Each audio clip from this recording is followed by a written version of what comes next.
Yo, what's going on, snipers, and welcome back to our Atlanta Thrashers franchise mode here in NHL 21. So last episode we had more of the off-season free agency and we signed a bunch of new players, and for some reason I managed to forget about signing that low elite guy that was undrafted, that was a sniper, which I made a big mistake doing that because I didn't show you guys yet, but if we go to the player search, I think his last name was like Merritt or something. Yeah, it was like Don Merritt. So if we look him up, he actually signed with the Boston Bruins and he's developing actually pretty well for them. And I am kind of pissed off that I didn't sign him. So if for some reason though Boston doesn't utilize this guy this well, like he's like saying maybe like a depth guy on their team and they're not actually playing him in their lineup at all, we might have to trade for him at some point in the next few episodes, because he still looks like he could be a very good sniper if he continues to develop the way he is right now. And I'm kind of pissed off that I didn't sign him because, like, I don't know how I completely forgot about it, but we had like 5 or 6 signings last episode, so I guess that's probably why I forgot about it. And yeah. Now we do have one comment to go over before we actually make maybe a trade or two, and then we'll stim more of the season. We won't sim all the rest of the season in this episode. We'll probably go up to the deadline. That way we could still make more trades if need be. But as you can see right now, we're 8-14, 2-2, so I don't think this team is maybe going to make the playoffs this year. If we don't, though, it's not the end of the world because we're still learning. Like, we've had 2 first-round appearances already, which is pretty good for this young team. So anyways, our comment though is from HawksFan88. He says, I think the best way to fix your third line would be to find a sniper for Kuznetsov to play with. It should get the scoring a bit more. I wouldn't worry about the defense too much since the team is still very young. Maybe try rearranging the pairings. So here's what our lineup currently looks like. Tony Lidman was out with an injury, so that's why he's on forward. So we're going to replace him and then put him back on the defense when we make this trade. But right now, our defensive pairings look pretty good. We got some good young guys like Murray Bluegis, who's in his second season in the NHL. Very good defensive defenseman, but he also is pretty physical. We also got DeAndre Brody, who's in his first season. He's been not too bad so far as well. And then we got some veterans in Zubov, Malik, and Pody. And then Emmanuel Martinez was a very surprise good pick that we got at number 23, I think it was. He's been pretty solid as well defensively so far. So I think we've been doing some pretty good picks in terms of defensive prospects, but we are going to have to make a trade for a sniper to play on this line with Kuznetsov and Novoselicev. I didn't really find an actual third line sniper that was really that much of a fit, because there isn't actually a lot of third line snipers for some reason in this. Most of the snipers are all top 6 snipers. But so when I was looking for top 6 snipers, I did find one player that is interesting, but the offers that the Calgary Flames are trying to give us are ones that I don't really want to take, and I think we want to try and figure out one deal with them to get this guy, because he's probably the best option we could get for an actual third line scoring forward, and that is Yaroslav Likachev, wherever the heck he is. He's 24 years of age, he's 80 overall, so he's not developing that well. But I know I've seen this guy kick around in franchise mode for a while. He's not much of a goal scorer right now, but he is listed as a sniper, so we'll see if he could develop into being a sniper alongside of Kuznetsov, who's actually listed as a sniper and not a playmaker, which is a little weird. So let's see if we could swing and deal with them. So I'm going to try and cheese this a little bit. So we are going to give them our 6th round pick. Maybe we could do our 4th rounder. We actually have to give them a skater as well. So if we go to our skaters, matching the block, is there anybody that I would give that's not a roster player? I could give them Frolov, potentially, even though Frolov has top 6 potential. Because Frolov, I don't think is actually going to... he actually has some pretty good attributes if he actually makes the NHL. But he is already 22. We could give them like some random guy like, say, Coley Minen, who's a low top 6. Just somebody that's a prospect that isn't going to be really much of anything. We could always give them... Yeah, we probably want to give somebody with a decent amount of value. And the most value we could give probably is either Coley Minen. Yeah, I think we could give up Coley Minen since he's a low top 6. I don't even maybe not... Yeah, we could just do Coley Minen maybe straight up for Likachev. Yeah, we'll see if this works out. And that is rejected, too far off apparently. So I guess we will add a draft pick into this deal, and I'm fine with giving up a 6th rounder. We could give up the 4th as well. It doesn't really matter to me at this rate because it's usually the 1st and the 2nd and the 3rd I don't really like giving up, but I am fine with giving up sometimes 6th and 7ths. And I think this is worth it because Likachev is still pretty young, so let's get that done. And it's still rejected, so yeah, we'll do the 4th, I guess. I'm surprised Calgary isn't budging on this one. So calling mine in a 4 for Likachev, and that one is accepted. So there we go. We have gotten Likachev onto our team. Nice little acquisition. Throw him into the lineup on that 3rd line, and hopefully he fits it pretty well. And that means, since we just traded away one of our best AHL players, we will have to put in, we'll probably put in Zikov. Yeah, we'll probably throw in Zikov, and then we can move some guys up in the lineup. Actually, we'll probably put Ivanov to the top line. That doesn't work. The chemistry has been ruined a little bit down here, which is not good. Yeah, I guess we'll just do something like that. Doesn't really matter too much as long as these prospects get some good development in the AHL, because we definitely need them to pan out. I don't want to put in Steen there. I don't really care who I put in there. Who's not on it? And Wong is not in the 3-on-3, so we'll just throw in Wong. And there we go. And the AHL is good. And now we got to go back to here, and we got to take out Tony Lidman because he's still kind of injured a bit. Throw in Likachev, who actually gives this line a +1, which is nice. And then we'll go to our defensive core, and who was our depth defenseman? Was it Thomas Malik? Yeah, it was Malik, okay. So we'll take Malik back out of the lineup and then throw back in Tony Lidman, and now we are good to go. So our team is set again. Let's see how Likachev pans out with this team, and maybe this team will get a little bit closer back to 500 by the deadline. If not, like I said, it's not the end of the world. We're still kind of learning a bit. And obviously we also traded away Heatley last episode, which is a big blow to the team's offense a bit. So I'm not expecting this team to really be a huge contender this year. But it would be nice if we could, but we don't necessarily need to be. And wow, Emmanuel Martinez goes down with an injury, so we're just going to go replace player. I think that puts in Pedersen, who we signed in free agency, who's a young defenseman as well. And Jalen Wall's been injured in the AHL. Damn, we're getting bombarded with injuries this year already. And multiple players are eligible to be dressed, which means, who is it? Martinez is eligible to be dressed, and J. Pandolfo is back, which means we're probably going to put Pandolfo in over... Can Pandolfo win faceoffs? I don't remember. He's okay at faceoffs. He's not great. Because I think we could always put in... I might have to take out Chris Neal. Yeah, I think I'm going to take out Chris Neal just because of the penalty minutes more. And then we'll put back in Pandolfo. But, yeah. I don't really... yeah, that does give it a little bit of chemistry if we keep Pandolfo on the wing. Not at center-wise. We'll do something like that.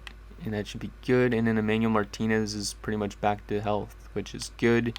We'll take out Thomas Malik. And we'll throw him in here. But yeah, we have a good abundance of young defensemen. I'm kind of liking that a lot. And Jalen Wall's back for Manitoba. Goddamn. So much micromanaging with this, though, when there's all these injuries. But Wall might be with our NHL team next season because he's actually listed as a top 6 defenseman. So, like, him and Isaiah Edmonds could jump up potentially, which would be kind of interesting. So then we would probably have to get rid of like veterans like Tony Lidman and whatnot. Okay, we're on a 3-game winning streak, which is pretty good. There's a 4-game winning streak. Kind of surprised that we're winning this much. Like, all we did was trade for Likachev. There's a loss to LA though. And then there's a win over Montreal as Malkin gets a mild concussion, really.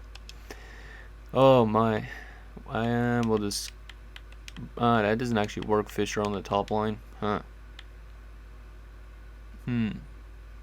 We could always move, I guess, Bure to the top line. And just move these guys up a little bit. And then we'll throw in Chris Neal. I don't care if it's on all lines for now, because it's not too long term. I think we beat the Devils in overtime. That's good that we got somehow to Martin Brodeur. Take back Chris Neal out of the lineup and throw back in... Where the heck are you? Malkin. But yeah, our team is doing a lot better this episode so far, which is a good sign. Looks like the trade might have worked out a bit. Yeah, 6-0 loss to Pittsburgh though, and then we lose 5-2 to Dallas. So 15, 18, 2-2. So we're almost back to 500, which is good.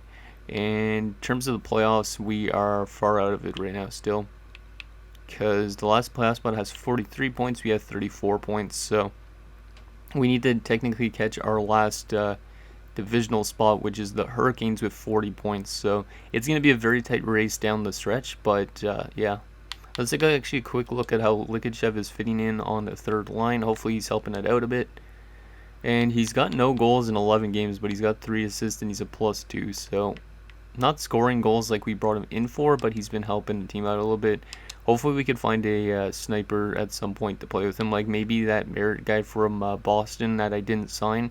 Maybe we'll trade for him at some point and he could play on the third line with Kuznetsov, because he looks like he could be a pretty good goal scorer if he develops well. Okay, so let's continue to simulate. We'll go up a day before the deadline, I think, and then we'll take a look at what's available on the block, and then you guys can let me know what we should be trading for and all that sort of stuff. There's another loss against Minnesota. Yeah, now we're falling apart back again. Damn. This team is not very consistent. Carey Price was never injured, right? I don't think so. Yeah, he was never injured. Carey Price is developing not that fast, but it doesn't really matter that much. Is Mark Savard goes down with an MCL sprain. That's a huge loss for like a month. We'll just go replace player. And now Tody Nillenman's been injured. Geez, these injuries are really ridiculous at this rate. As long as this team can maybe, well, actually we don't necessarily need to win games, but if we could win games without guys like those, that's a good sign. Zubov for a 5th round pick and a low bottom 6. No thank you, Europe. That's kind of a fleecing. I would like to keep Zubov here for that. Well, I mean, Zubov is dropped down to a 79 now, so our team is getting a little bit worse as the season progresses because of the age, but it's not the end of the world. So yeah, Mark Savard's still out with his injury for like another 2 weeks. And now we're 2024 3-2 at February the 1st. Huh, okay. Where does it have us in the standings? That has us in 6th. The last playoff spot has 55 points. Or 54 points. And we have 45. Yeah, we're kind of falling out of the mix a bit. The Flyers and the Hurricanes are way closer than we are. It's going to take a lot of strength for our team to actually come back from this, I think. Just based on how the Eastern Conference is, like the Sens are right out of the playoff spot as well, the Canadiens as well. Like that entire Atlantic division is completely stacked by comparison to us, because like one of the last teams in that Atlantic division have 53 points, which would put them in 4th place in our division, which would make sense, but like everybody else is like not doing too well, like the bottom 3 for us and then their bottom 3. Yikes. Yeah, this might be another rebuilding year. The Rangers are also missing out right now, even though we did play them last year in the playoffs, so that's interesting. But the Lightning are probably looking to win a 2nd straight Stanley Cup because they were a really good team last year. Okay, let's go to a day before the deadline.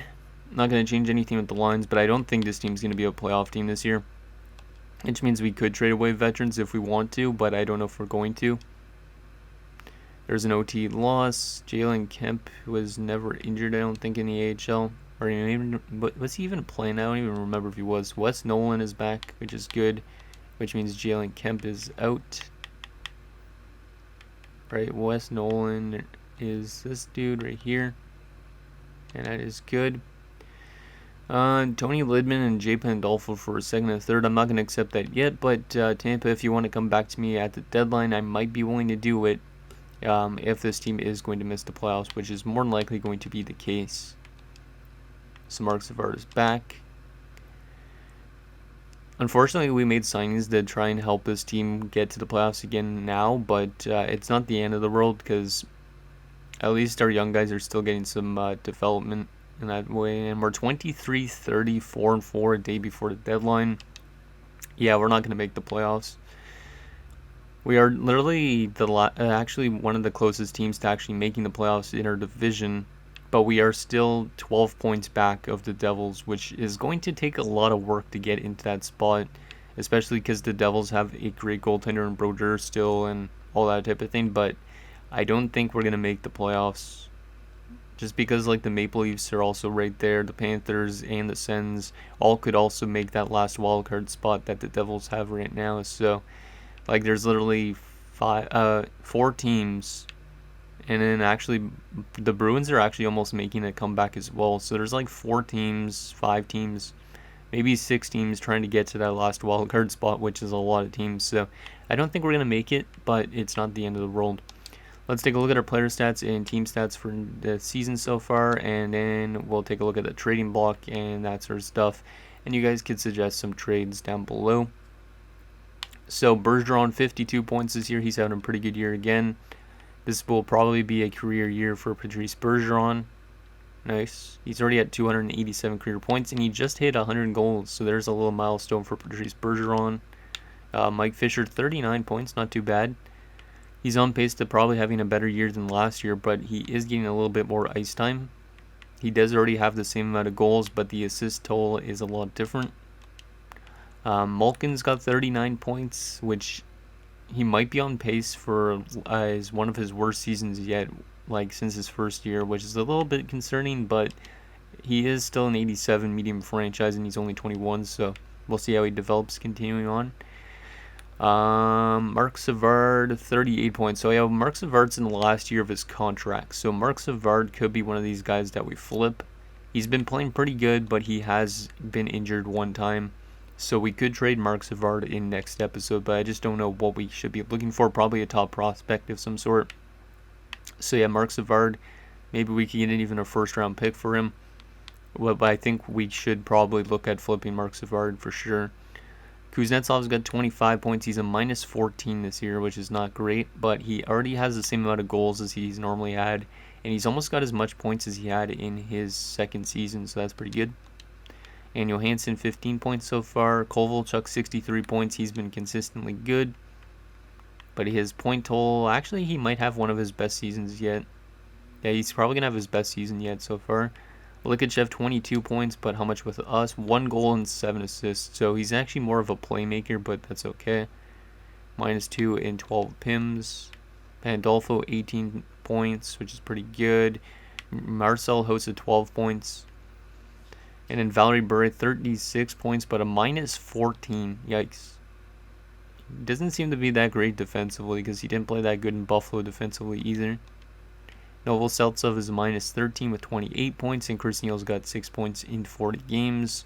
And then defensively, Zubov, 29 points, Pody, 23, Lidman, 16, and then Martinez, 11, Brody, 8, Blujas, 6, and Malik has 1 point.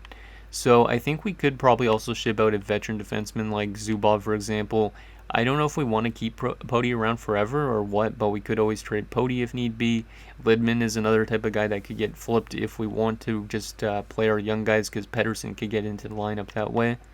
And in goaltending-wise, our goaltending, Carey Price has actually been not that bad for how bad the team has been, with a 904 and a 2.94, and he's almost 500. And then Brian Elliott, though, has been horrible. 5'11 and 2 with an 888. Like, I know he's only an 81, so he has time to develop still, but he's not been good. Interesting. Let's take a quick look actually at the entire league already as well, just to get some kind of curious. So Ray Whitney's leading the NHL in points currently, and he's leading them also in goals. Best defenseman so far is Nick Kronwall with 47 points. Interesting. Best goaltender so far is Patrick Wall, who's still playing at 43 years old in terms of wins. Most shutouts though this year so far is Thomas Vokoun. Best save percentage by a starter is Heavy Bullen. And best goals against by a starter is Heavy Bullen. Geez, Heavy Bullen is nuts in this franchise mode. Like, look at his stats. 221, 101, and 11 in 35 ties. And he's got a 923 save percentage and a 2.29 goals against average. Like, he is a sim god, it seems like, but he is getting close to retirement probably for Tampa Bay. Let's actually take a look at rookie skaters quickly. So who's the best rookie for points so far? Kopsdal's with 45 is more than likely going to win the rookie of the year. Okay. Let's take a look at the team stats just to see where we've been struggling. I don't think we're going to make the playoffs though, so like it doesn't matter about addressing these needs right now. because we probably will just be trading away our veterans. So we're 25th best in the league, which is not good. Goals for per game, we're actually not terrible, it looks like. We're probably just outside of the middle of the table at 2.8 goals, but we are allowing one of the worst in the league. So we're not playing good defensive hockey, so we need to be a bit better on that front. But we will be better with Carey Price getting development, and then Brian Elliott as well, and then our defensive core getting better as well as they get older. Our power play percentage is not great, 16.2%. And our penalty kills so far this year is not great either at, I think it was 82.4, yeah, 82.4. Only 2 shorthanded goals. So yeah, we're struggling a bit in terms of everything except for our, was it our offense? Yeah, I think it was our offense. Okay, let's take a quick look at the trading block, and we'll also take a look at the draft class just to see if it is definitely worth tanking for, which it probably is regardless, just because this team could still use some more prospects in. But here's what's out there if we wanted to trade for any prospects, if you guys see anybody that you want me to trade for. Because like I said, we could trade away always, we could always trade away somebody like Mark Savard. I could actually trade him to Boston and then bring in that low lead sniper and then get in some other prospects, because it would make sense because Mark Savard actually used to play for Boston. I don't know where Boston is in the standings. Actually, they were below us, weren't they, or just above us?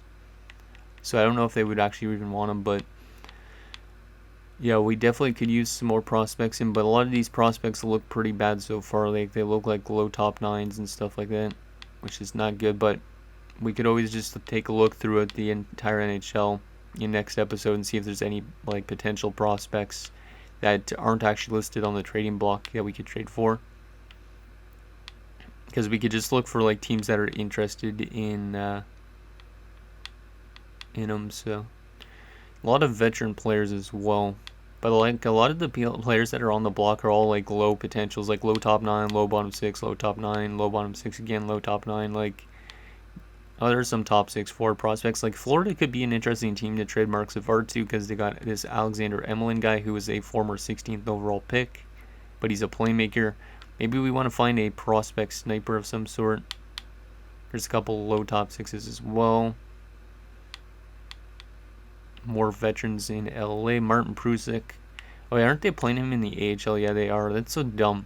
I don't get why AI's in this sign players that are like 82 overall and then play them in the AHL in this. Just doesn't make sense. Oh, that was another top 6 forward prospect. Fabian Simon, 20th overall pick, and he is a playmaker as well. Interesting. What else do we got? Wait, actually, that Rene guy was elite, right? No, low top 9. I thought I saw elite, but I could have been just thinking of Pekka Rene. Montreal's got this Magnuson guy on the block, but he's probably not going to be a top 6 forward. He's a 4th rounder. So, yeah, that guy's definitely not worth trading for. Any other top 6 forward prospects or elite prospects? Or is it just going to be mostly veterans and low prospects? There's more low top 6s like Von Fersen. He might develop into something, but I don't know. Phoenix has nothing on the block. Pittsburgh has Matthias Nordstrom because they are in rebuild. Low top 9 again. Damn, yeah, there's like nothing really good for prospects out there. We could always trade for a defenseman, but we don't need a defenseman like Bear Jackman. We got a lot of defensive prospects in, so it's more about finding those like snipers and stuff, I think. Anything else interesting on the block? Nope. And in Washington, yeah, there's like nothing out there except for those 2 top 6 forwards that I mentioned. Let's take a look at the draft class just to see how the draft class is looking so far, and then we'll actually maybe take a look at the progress report so far as well. But this is gonna be the top pick still. We don't know what he is potential wise, but this guy's probably a very good sniper, or well, power forward sniper kind of. We could always get this guy in the draft. He is a sniper if we are a bad team and we get like a top 5 pick. There is some snipers in this draft, so that is a good sign. Like, there's also Kari Voutilainen, but he's probably a top 6 forward. Let's sort by potential just to see if we could get any low leads pinned for next episode as well. Or not next episode, but 2 episodes, I think, in the future. Dylan Sugihara. There's got to be somebody with some good attributes, right? But it doesn't seem like it. Maybe this guy. Doesn't look like the greatest draft, but we probably will find something that could help us out, I think, in terms of our prospect pool. Let's take a look at those prospects quickly just to see who's developing.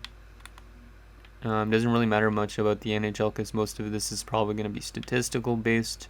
But in the system, we are getting development from Easton Hill, and especially, who's developing into maybe a top 9 potential of the future. Christie's getting some good development as well. This low lead is getting some good growth, which is nice. Let's actually sort by potential. What else we got here? Wong is getting some development, same with Ivanov. Good stuff. How about on the defensive end? Wall's not developing at all, which is weird. Him and Edmonds might be more just like top 6 defensemen. But Prost is getting some really good development, which is a good sign for our defensive core. He's actually been pretty solid down there. And then Christie is also developed pretty well so far. He's a 70 low top 4. 23 points this year. Nice. And then we go to our goaltending prospects, and looks like Jackson Robbins is almost ready to be an NHL backup goaltender. He's actually playing pretty good down there for his 2nd season. There's also Kavanov, Lapierre, and Pinot. So anyways, guys, that's going to do it for this episode of our Atlanta Thrashers franchise mode. So in next episode, we'll have the trade deadline and probably trade to make our team worse. And then we'll sim the rest of the season and see how we are. So let me know what you guys think down below. And I'll see you guys next time.